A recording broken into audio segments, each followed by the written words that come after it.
உலகளவில் அதிக மக்கள் மற்றும் வருமானம் பெறும் கோவில்களின் பற்றியும் அதன் சிறப்புகள் பற்றியும் விளக்கமாக இந்த காணொளியில் காணலாம். இவை பணம் மட்டுமல்ல, பக்தி, பண்பு மற்றும் பாரம்பரியத்திலும் உயர்ந்த கோவில்களாகவும் இருக்கின்றன.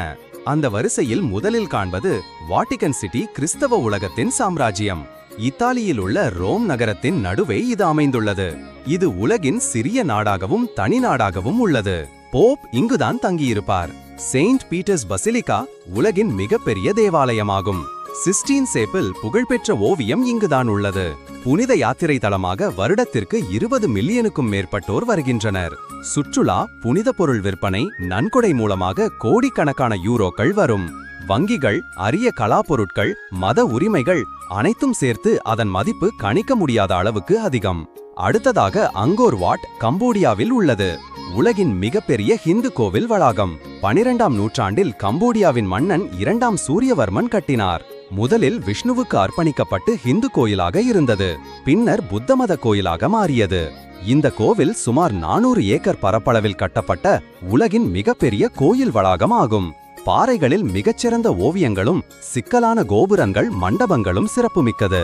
கம்போடியா தேசிய கொடியில் இந்த கோவிலின் உருவம் இடம்பெற்றுள்ளது. ஆண்டுக்கு 20 லட்சம் பேர் வருகை தருகிறார்கள். ஏராளமான சுற்றுலா பயணிகள், ஹோட்டல்கள், டிக்கெட்டிங், கைவினைப் பொருட்கள் மூலம் வருமானம் குவிந்து கொண்டு இருக்கின்றன. அடுத்ததாக காசி விஸ்வநாதர் கோவில், மோட்சத்தை தரும் மத்திய புண்ணிய நிலம். 12 ஜோதிலிங்கங்களில் மிக முக்கியமானதாகும். காசியில் இறந்தால் நரகமே கிடையாது, நேராக முக்தி என்ற நம்பிக்கை. முக்தி கிடைப்பதற்காகவே மக்கள் வந்து செல்கின்றனர். அதீத ஆன்மீகத்துடன். தங்க கோபுரம், சிவலிங்கம், நந்தி கோவிலின் மாபெரும் அமைப்பாக உள்ளது. ஆண்டுக்கு ஏறத்தாழ 50 கோடி ரூபாய் வருமானம் வந்து கொண்டிருக்கிறது.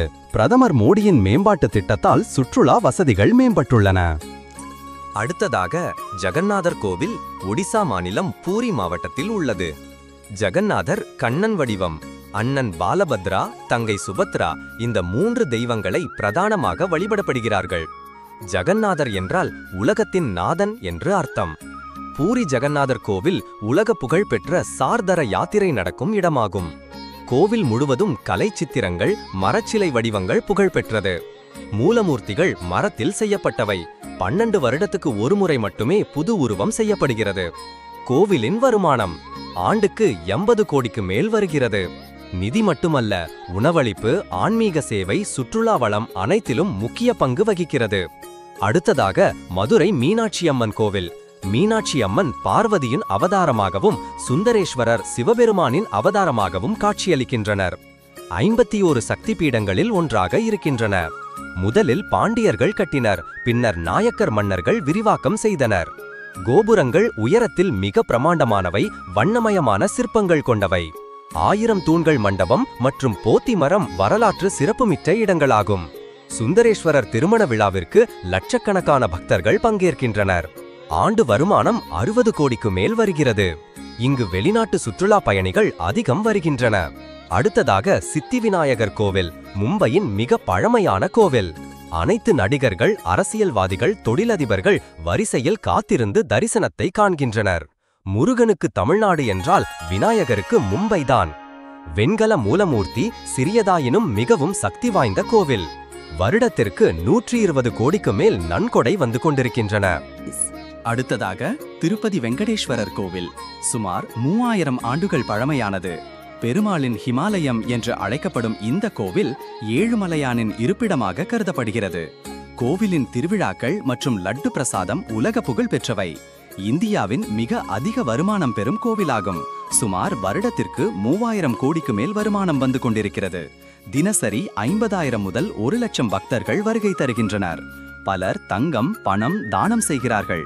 இறுதியாக ஸ்ரீ பத்மநாப சுவாமி கோவில். மூல வரலாறு சுமார் 8ஆம் நூற்றாண்டு கட்டப்பட்டது. 2011இல் கோவிலில் உள்ள 6 மர்மமான கதவுகள் திறக்கப்பட்டன. அப்பொழுது 1,20,000 கோடி ரூபாய் மதிப்புள்ள தங்கம், வைரங்கள், பழங்கால நாணயங்கள் கண்டுபிடிக்கப்பட்டன. 2வது கதவு இன்னும் திறக்கப்படவில்லை. அதில் உள்ளதை பற்றி பலர் மர்ம கதைகள் கூறுகின்றனர். இந்த கோவில் தெய்வீக பாதுகாப்பில் இருப்பதாக நம்பப்படுகிறது. பக்தர்கள் கோவிலின் அனைத்து பகுதிகளுக்கும் செல்ல அனுமதி இல்லை. சில கட்டுப்பாடுகளுடன் அனுமதிக்கின்றனர். இந்த காணொளி உங்களுக்கு பயனுள்ளதாக அமைந்திருக்கும் என்று நம்புகிறேன். இந்த வீடியோ உங்களுக்கு பிடித்திருந்தால் வீடியோவை லைக் செய்யவும், சப்ஸ்கிரைப் செய்யவும் நன்றி.